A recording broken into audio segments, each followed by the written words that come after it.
Story बहुत ही आनंददायक है। गौर से सुनिएगा, लाइक जरूर कीजिएगा। चलिए कथा को आगे बढ़ाते हैं। आओ हम राजमहल के पीछे बने तालाब के पास चलें। दोनों लोग तालाब के पास बैठकर बातें कर रहे होते हैं। कनिष्क कहता है, अब कुछ ही दिन बचे हैं, तुम मां बन जाओगी और मैं पिता। रूपाली कनिष्क के कंधे पर अपना सर रखकर मुस्कुराते हुए कहती है, हाँ। कनिष्क कहता है, अब तबीयत कैसी लग रही है? रूपाली कहती है, पेट में बहुत जोर से दर्द हो रहा है। कनिष्क उसे राजमहल वापस लेकर आता है। राजवैद्य को बुलाया जाता है। जब तक राजवैद्य आते हैं तब तक रूपाली का दर्द बढ़ चुका होता है और वह मछली की भांति तड़पने लगती है। कनिष्क दुख की पीड़ा से भरा हुआ रूपाली के सर पर हाथ फेरते हुए कहता है, कुछ नहीं होगा रूपाली, बस राजवैद्य आने ही वाले हैं। जैसे ही राजवैद्य कक्ष में प्रवेश करते हैं, रूपाली कनिष्क के हाथों में अपना दम तोड़ देती है। राजा शहबीर राजवैद्य से पूछते हैं, यह कैसे हो गया? राजवैद्य बताते हैं, किसी ने जहर दिया है जिससे रूपाली और उसकी संतान भी नहीं बच सकी। इतना सुनकर कनिष्क संतान और पत्नी की मौत से पागल हो जाता है और वह अपने रूपाली को हाथों में पकड़े निहारता रहता है। मित्रों, स्टोरी बहुत ही रोचक है। आगे क्या हुआ सुनने के लिए देववाणी चैनल को सब्सक्राइब करके रखें और वीडियो को लाइक करते रहें।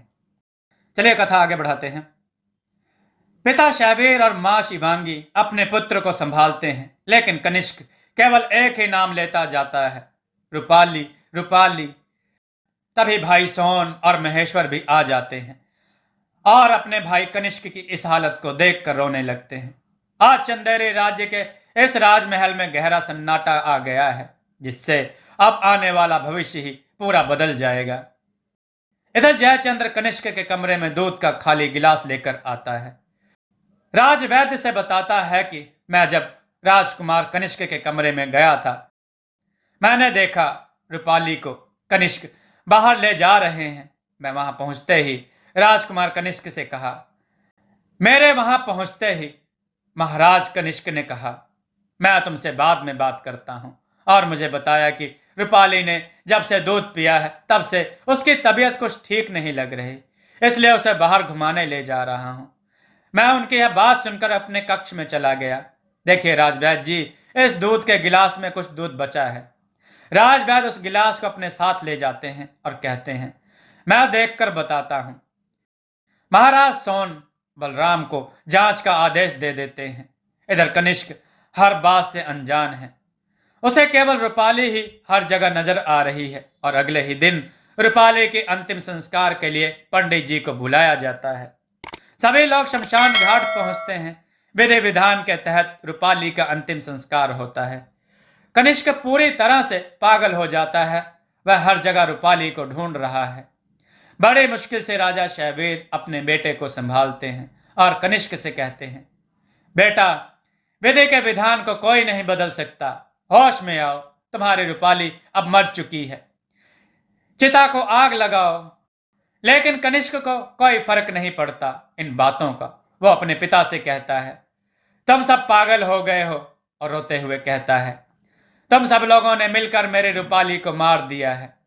तभी सोन कनिष्क के हाथों से रूपाली की चिता में आग लगवा देता है और रूपाली की चिता जलने लगती है। सोन कहता है, मेरे प्रिय भाई, तुम हम पर शक क्यों कर रहे हो? हम क्यों मारेंगे? उठ जाओ और होश में आओ। कनिष्क हाथ झटक देता है और चिता के पास बैठ जाता है। बार बार यही कहता जाता है, मेरी रूपाली आएगी। इधर जयचंद्र कनिष्क के साथ चिता के पास रुक जाता है। जयचंद्र राजा शहवीर से कहता है, आप लोग घर जाइए, मैं राजकुमार कनिष्क को लेकर आता हूं। बलराम कहता है, ठीक है। सभी लोग चिता की अग्नि के बाद राजमहल लौट जाते हैं। कनिष्क की मां और पिता कनिष्क की इस हालत से गम में डूब गए हैं। पूरा राज्य शोक की लहर में डूबा है। तभी सोन बलराम को बुलाते हैं और पूछते हैं, हमारे राज्य में ऐसा कौन है जिसने इतना बड़ा दुस्साहस किया है? बलराम कहता है, हम कातिल को ढूंढ लेंगे। मैंने पहले ही राजमहल के अंदर आज जितने भी लोग थे उनके बाहर जाने पर 3 दिनों के लिए प्रतिबंध लगा दिया है। बस कुछ समय और दीजिए। कातिल हो न हो इसी राजमहल में ही है। और तभी राजवैद्य भी आ जाते हैं। सोन कहता है, क्या निकला दूध में? राजवैद्य कहता है, दूध में जहर था। तभी मोनिका और प्रेमा आ जाती हैं और कहती हैं, हमने जयचंद्र को रसोई से निकलते हुए देखा था। हमें लगता है कहीं जयचंद्र ने ही राजकुमारी रूपाली को जहर नहीं दिया। तभी बलराम कहता है, नहीं, ऐसा नहीं हो सकता। मुझे उस वीर पर पूरा भरोसा है, वह हमारे साथ गद्दारी नहीं कर सकता। तभी महेश्वर कहता है, बलराम जी, आप पता करके जल्द ही निर्णय करें। भले जयचंद्र दोषी हो या ना हो, तब तक जयचंद्र को कब्जे में कर लिया जाए। अगर दोषी नहीं होगा तो छोड़ दिया जाएगा। तभी पिता शैवीर महेश्वर की इस बात का समर्थन करते हैं और तुरंत सेना की एक टुकड़ी भेजने का आदेश देते हैं। सभी लोग चिंतित होते हैं कि कहीं जयचंद्र मार ना दे कनिष्क को भी। बलराम कहता है, मुझे जयचंद्र पर विश्वास है, आप लोग कृपया परेशान ना हो। सभी लोग दुखी मन से अपने अपने कक्ष में चले जाते हैं। इधर कनिष्क अपना मानसिक संतुलन खो बैठा है और जमीन पर बैठकर चिता की ओर देख रहा है। जयचंद्र उसे बहुत समझाता है, लेकिन कनिष्क के कानों में जैसे जूं तक नहीं रेंगती। तभी सेना की एक टुकड़ी, जिसमें करीब 10 सैनिक हैं, वहां पहुंचते हैं और दोनों को चारों ओर से घेर लेते हैं। जयचंद्र पूछता है, तुम लोग कौन हो? तभी उनमें से एक सैनिक बोलता है, हमें महाराज अग्रसेन ने तुम दोनों को बंदी बनाकर लाने को कहा है। जयचंद्र कहता है, अग्रसेन कौन है? सैनिक कहता है, कुटिल के पुत्र। इतना सुनते ही जयचंद्र अपनी तलवार निकाल लेता है। तभी एक सिपाही जयचंद्र और कनिष्क की ओर बढ़ता है। जयचंद्र अपनी तलवार से उस सिपाही को मार देता है। तभी बाकी के 9 सिपाही आक्रमण कर देते हैं। जयचंद्र बहादुरी से सभी का सामना करता है और सभी को मार देता है। जयचंद्र भी घायल हो जाता है और कनिष्क को लेकर राजमहल की ओर बढ़ता है। इधर बलराम जयचंद्र को ढूंढते हुए बलराम की ओर ही चले आ रहे हैं। जयचंद्र बलराम को अपनी ओर आता देख रथ को रोक देते हैं। तभी जयचंद्र बलराम को नमस्कार करता है। बलराम जयचंद्र को आशीर्वाद देता है, खुश रहो। यह तुम्हारे हाथ में जख्म कैसा? जयचंद्र बताता है, कुटिल का पुत्र अग्रसेन मुझे और कनिष्क को मारने के लिए अपने सैनिकों को भेजा था। उन्हीं से युद्ध में मुझे कुछ चोट आ गई। आप इन सब बातों को छोड़िए, यह बताएं राजवैद्य आए कि नहीं। बलराम बताते हैं, राजवैद्य ने बताया है उस दूध के गिलास में जहर था। आओ दूसरे रास्ते पर बात करते हैं। जयचंद्र बोला, तो फिर क्या हुआ? जहर देने वाले का कुछ पता चला? बलराम बोला, अभी कुछ ज्ञात नहीं हो सका है। गुप्त सूत्रों से केवल यह ज्ञात हुआ है कि कुटिल के दोनों पुत्र तुमको और राजकुमार कनिष्क को मारने की योजना बना चुके हैं। राजमहल में सभी को शक है तुमने ही रूपाली को मारा है, इसलिए तुम्हारा राजमहल जाना उचित नहीं होगा। तुमको सेना ढूंढ रही है पकड़ने के लिए। जयचंद्र बोला, आपको क्या लगता है मैं ऐसी नीच हरकत कर सकता हूं? बलराम बोला, नहीं, मुझे यकीन है, लेकिन मैं इसलिए कुछ नहीं बोला क्योंकि राजमहल में किसी पर विश्वास नहीं किया जा सकता और कुटिल के दोनों पुत्र हमारे राज्य पर आक्रमण करने की भी योजना बना रहे हैं। तुम कनिष्क को लेकर किसी सुरक्षित स्थान पर चले जाओ जब तक कनिष्क की मानसिक स्थिति ठीक नहीं हो जाती। जयचंद्र ने कहा, यह आप क्या कह रहे हैं? यहाँ युद्ध के हालात बन रहे हैं और आप मुझे कायरों की भांति भागने को कह रहे हैं। रही राजमहल की बात, तो मैंने ऐसा कोई गलत कार्य नहीं किया है, तो मुझे कोई क्या सजा देगा? बलराम बोला, मुझे पता है तुम भी एक वीर हो और अपने कर्तव्यों के निर्वाह से भागने वाले नहीं, लेकिन तुम उस समय को नहीं देख पा रहे हो जिसे मैं देख रहा हूं। अगर कनिष्क को कुछ हो गया तो यह राज्य पूरी तरह से समाप्त हो जाएगा और राजमहल में कौन कौन मिला है कोई नहीं जानता। कुटिल का पहला पुत्र अग्रसेन काफी बुद्धिमान भी है, जबकि कुटिल का दूसरा पुत्र महाकुंभा दानव प्रजाति का है। आज तक वह कोई भी युद्ध नहीं हारा है और उसकी सेना में एक से एक आदम प्रजाति के सैनिक भी हैं। उसकी सेना में अधिकतर जंगली सैनिक हैं, जिससे हमारी सेना लोहा नहीं ले सकती। अग्रसेन अपने भाई महाकुंभा का इंतजार कर रहा है, जो दांडव राज्य का राजा है। महाकुंभा को अपने पिता की मौत का समाचार मिल चुका है और वह नागसेन राज्य वापस आ रहा है। जयचंद्र बोला, क्या हुआ अगर वो दोनों वीर और बलवान हैं? युद्ध में जीत तो एक पक्ष की ही होती है। फिर मैं जीत गया तो वीर कहलाऊंगा, अगर हार गया तो राजधर्म के पालन में मर जाऊंगा। लेकिन युद्ध के डर से भाग जाना कायरता कहलाएगी। आप क्यों मुझे राजधर्म से अलग कर रहे हैं? बलराम बोला, मैं रोक नहीं रहा हूं, बल्कि तुम्हें राजधर्म का पालन करने का आदेश दे रहा हूं। अब यह राज्य नहीं बचेगा। तुम कनिष्क को लेकर यहां से चले जाओ। अगर कनिष्क ठीक होता तो शायद कोई योजना बना भी लेता। इसी का फायदा अग्रसेन उठा रहा है। तुम मेरी बात मानो। राज्य की सेना का भी मनोबल टूट रहा है, क्योंकि कनिष्क पर पूरे राज्य को विश्वास था। इसलिए तुम्हारा यहां से चले जाना ही उचित होगा, क्योंकि तुम्हारे अनुसार वो दूध कनिष्क के लिए था। इसलिए कनिष्क को राजमहल में रखना उचित नहीं है। मैं तुम्हारे हाथ जोड़ रहा हूं, यहां से जाओ। जयचंद्र आंखों में आंसू लिए बलराम से कहता है, आप हाथ मत जोड़े, मैं कनिष्क को लेकर दूर जा रहा हूं। अब जब आपका आदेश होगा तब ही आऊंगा। बलराम कहता है, कहीं भी जाना, बस कनिष्क को सुरक्षित रखना। अगर मैं जीवित रहा तो अवश्य मिलूंगा। बलराम हाथ जोड़कर रथ पर सवार होता है और कनिष्क को लेकर चंदेरी राज्य की सीमाओं से बाहर निकल जाता है। इधर बलराम अपने मन में कहता है, मुझे माफ कर देना जयचंद्र। असली कातिल कौन है मैं जानता हूं। मित्रों, कौन है असली कातिल? कथा में बने रहें। और क्या होगा चंदेरी राज्य का? देववाणी चैनल को सब्सक्राइब करके रखें, वीडियो को लाइक जरूर करें।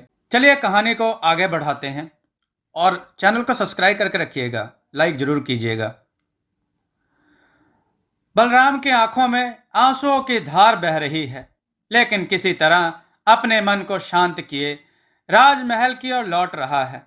इधर पूरे राज्य में जयचंद्र और कनिष्क को सिपाही ढूंढ रहे हैं, लेकिन जयचंद्र और कनिष्क का कोई पता नहीं चल पा रहा है। राजमहल में सभी लोग चिंतित होते हैं। तभी बलराम राजमहल पहुंचकर अपनी बेटियों से मिलकर अपने कक्ष में चले जाते हैं। एक सिपाही बलराम के कक्ष में आता है। सेनापति जी, आपको महाराज बुला रहे हैं। बलराम बोला, चलो मैं आता हूं। बलराम कक्ष में पहुंचते हैं, जहां महाराज शैवीर अपनी पत्नी शिवांगी और दोनों पुत्रों के साथ बैठे होते हैं। बलराम महाराज को प्रणाम करता है। मैं आज आपके पास आने ही वाला था, बलराम ने कहा। शैवीर ने कहा, क्या हुआ, कुछ पता चला? अब तो कनिष्क और जयचंद्र भी नहीं मिल रहे हैं।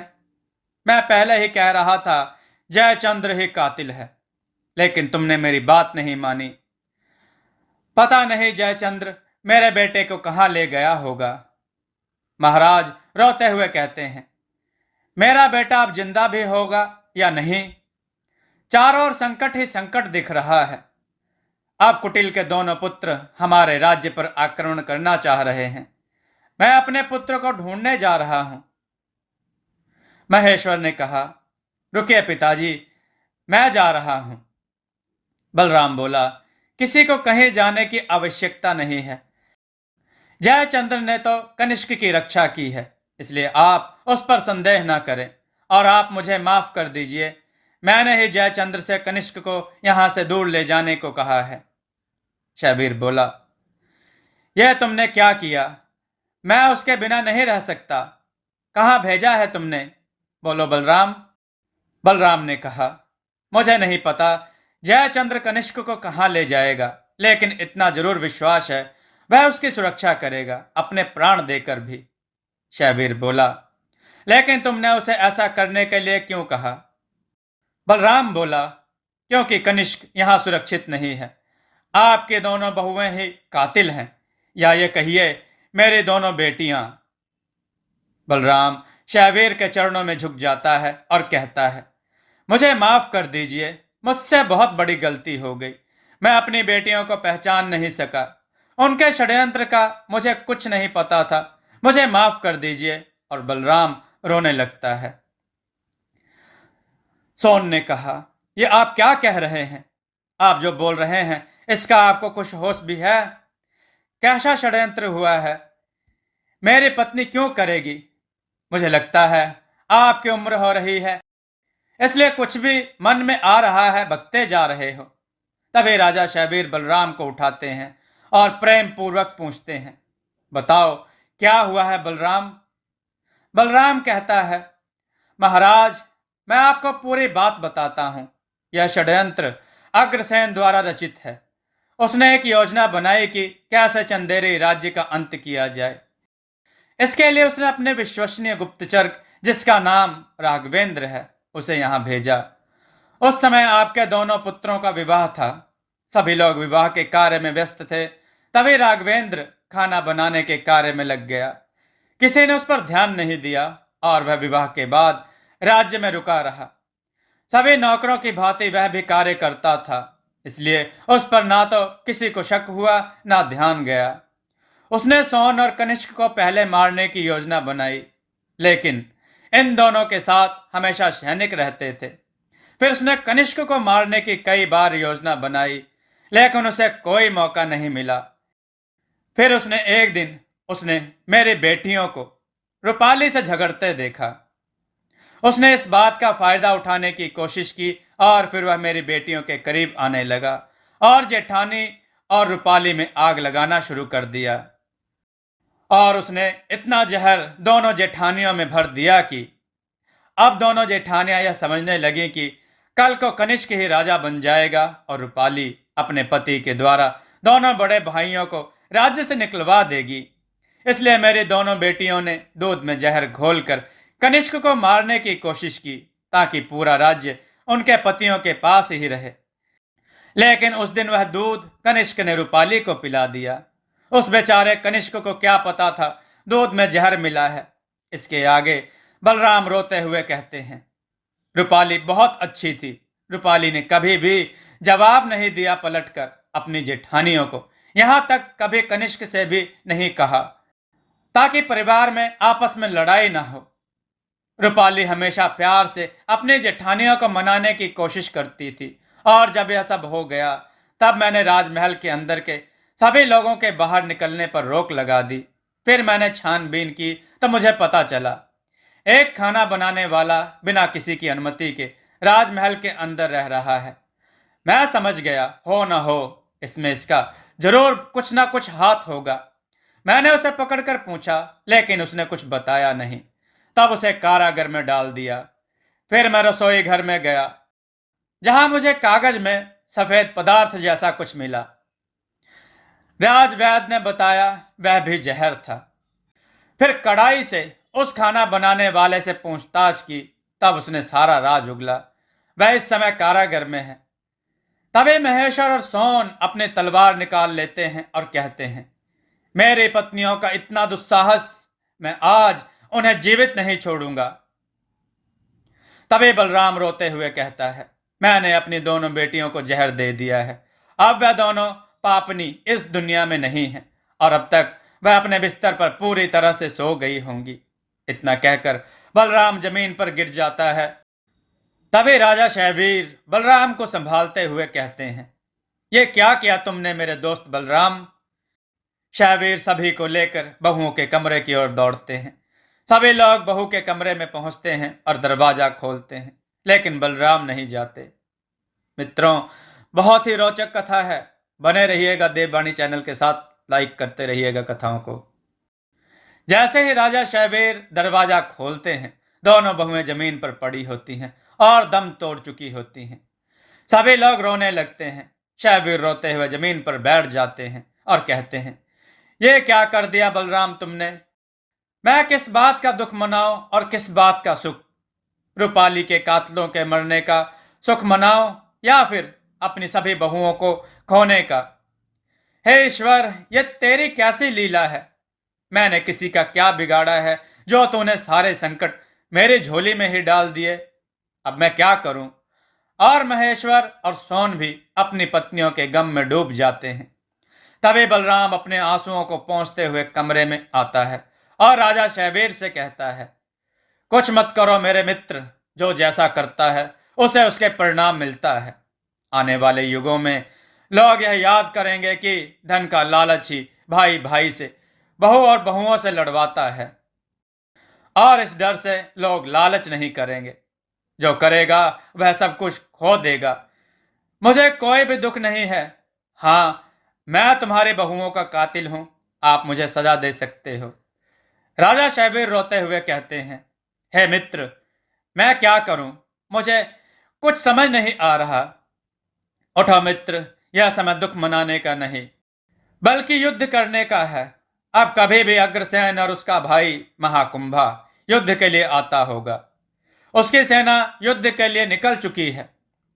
राजा शैवीर अपने दोनों बेटों को अंतिम संस्कार करने को कहते हैं। तभी दोनों पुत्र कहते हैं, रुकिए पिताजी, हम आते हैं। और दोनों पुत्र कारागार में बंद राघवेंद्र को पकड़कर लेकर आते हैं। 3 चिताएं सजाई जाती हैं। दोनों बहुओं को चिता पर लिटा दिया जाता है और तीसरे में राघवेंद्र को जिंदा बांध दिया जाता है। और तीनों चिताओं में महेश्वर और सोन आग लगा देते हैं और राघवेंद्र चीखता चिल्लाता हुआ जिंदा आग के हवाले कर दिया जाता है और अंततः वह तड़प तड़प कर मर जाता है। बलराम दोनों पुत्रों के कंधे पर हाथ रखते हुए दुख भरी आवाज में कहता है, मुझे माफ कर देना मेरे प्रिय राजकुमारों। सभी लोग राजमहल पहुंचते हैं। तभी बलराम महेश्वर और सोन से कहता है, अग्रसेन और महाकुंभा दोनों अति बलशाली हैं और उन दोनों के पास एक विशाल सेना भी है।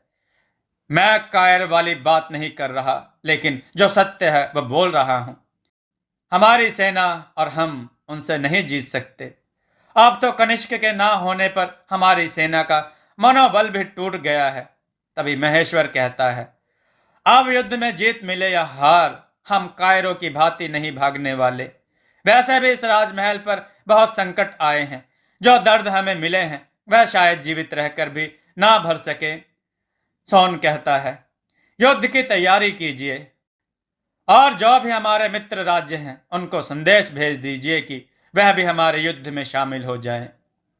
बलराम कहते हैं, हमने पहले ही सभी राजाओं को युद्ध का निमंत्रण दे दिया है और कनिष्क के मानसिक रूप से बीमार होने के कारण कोई भी राजा हमारा समर्थन नहीं कर रहा है और अग्रसेन और महाकुंभा के विरुद्ध कोई खड़ा भी नहीं होना चाह रहा है। और आसपास के 2 छोटे राज्य हैं, उनके पास कोई भी विशाल सेना नहीं है। सोन कहता है, कोई बात नहीं, दुख की घड़ी में अपने भी दूर हो जाते हैं। बलराम जी, आप चाहें तो आप भी जा सकते हैं। बलराम कहते हैं, मेरे प्राण जाने पर ही मैं इस राज्य महल को छोड़कर जाऊंगा। और सभी लोग युद्ध की तैयारी में लग जाते हैं। शाम हो चुकी है। अग्रसेन और महाकुंभा अपनी सेना लेकर चंदेरी राज्य की सीमा पर पहुंच चुके हैं।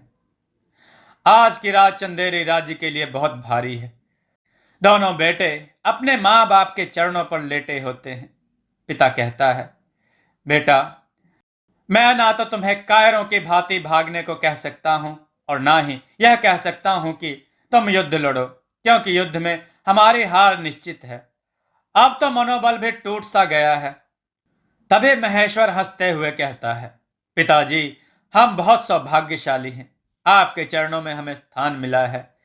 एक ना एक दिन तो इंसान को मरना ही होता है।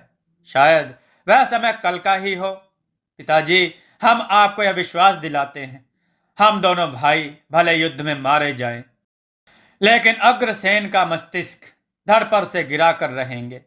सोन कहता है, एक बात की हमेशा खुशी रहेगी, हमारे चंदेरी राज्य में किसी ने अन्याय का साथ नहीं दिया और साथ में हम लोग भी न्याय के रास्ते पर ही चलते रहे। शायद यह आने वाले समय का एक उदाहरण होगा। मित्रों, कहानी के साथ बने रहें। देववाणी चैनल को सब्सक्राइब करके रखें। कथा को लाइक जरूर करें, इससे हमारा हौसला बढ़ता है। और ये कथा का अगला भाग आप सुनना चाहते हैं तो कमेंट में अवश्य लिखें। दोस्तों, आपको यह कथा कैसी लगी, अपने विचार और सुझाव कमेंट में जरूर दें। हमारी कथाओं को लाइक करें, हमारे चैनल को सब्सक्राइब करना न भूलें। हमारी कथाओं को शेयर जरूर करें जिससे लोगों को अच्छा ज्ञान प्राप्त हो। जय श्री राम भक्तों।